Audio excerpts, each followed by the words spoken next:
আসসালামু আলাইকুম রহমতুল্লাহ।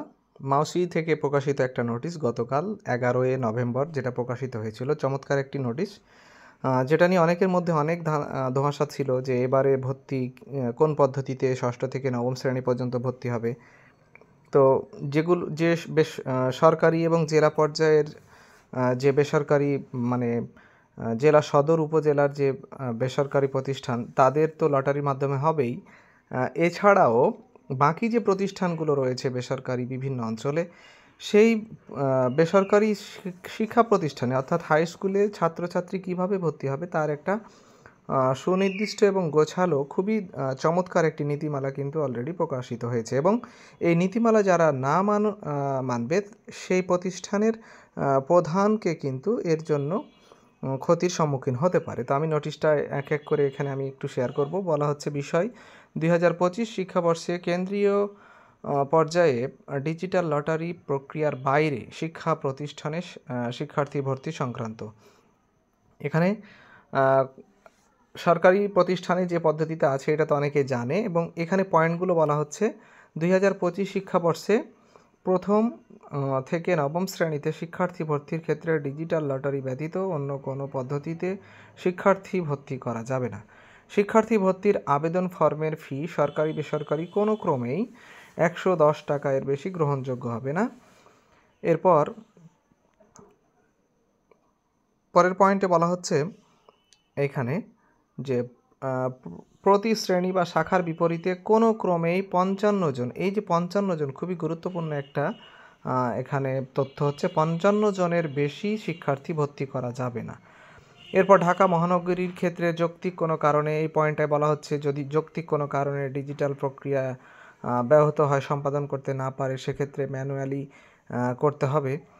এবং অবশ্যই সেক্ষেত্রে কি করতে হবে, ম্যানুয়ালি করলেও কিংবা স্থানীয়ভাবে ডিজিটাল পদ্ধতিতে করলেও সেখানে যেন জেলা হলে জেলা পর্যায়ে হলে জেলা কমিটি কিংবা উপজেলা হলে উপজেলা কমিটি, এই উপজেলা কমিটি কারা কারা আছে এর আগের একটা বিজ্ঞপ্তিতে সেটা দেখানো হয়েছে। তো সেখান থেকে দেখে নেবেন এবং তারা যেন অবশ্যই উপস্থিত থাকেন। এবং এখানে বলা হচ্ছে সর্বোপরি শিক্ষা মন্ত্রণালয় কর্তৃক সর্বশেষ জারিকৃত ভর্তি নীতিমালা অনুযায়ী ভর্তি কার্যক্রম সম্পন্ন করতে হবে। এই কথাটাই বলছিলাম আমি। আজ থেকে বেশ কয়েকদিন আগে আরও একটা চূড়ান্ত নীতিমালা বিস্তারিতভাবে সেখানে দেওয়া হয়েছে। উপজেলা পর্যায়ের কমিটিতে, ভর্তি কমিটিতে কারা কারা থাকবেন, জেলা পর্যায়ে কারা থাকবেন, সবগুলো সেখানে আছে। সবশেষ পয়েন্টটা বলছে উপর উল্লিখিত নির্দেশনা অনুসরণ না করে বিধি বহির্ভূতভাবে কোনো শিক্ষার্থী ভর্তি করা হলে এবং পরবর্তীতে তা প্রমাণিত হলে সংশ্লিষ্ট প্রতিষ্ঠান প্রধান দায়ী থাকবেন।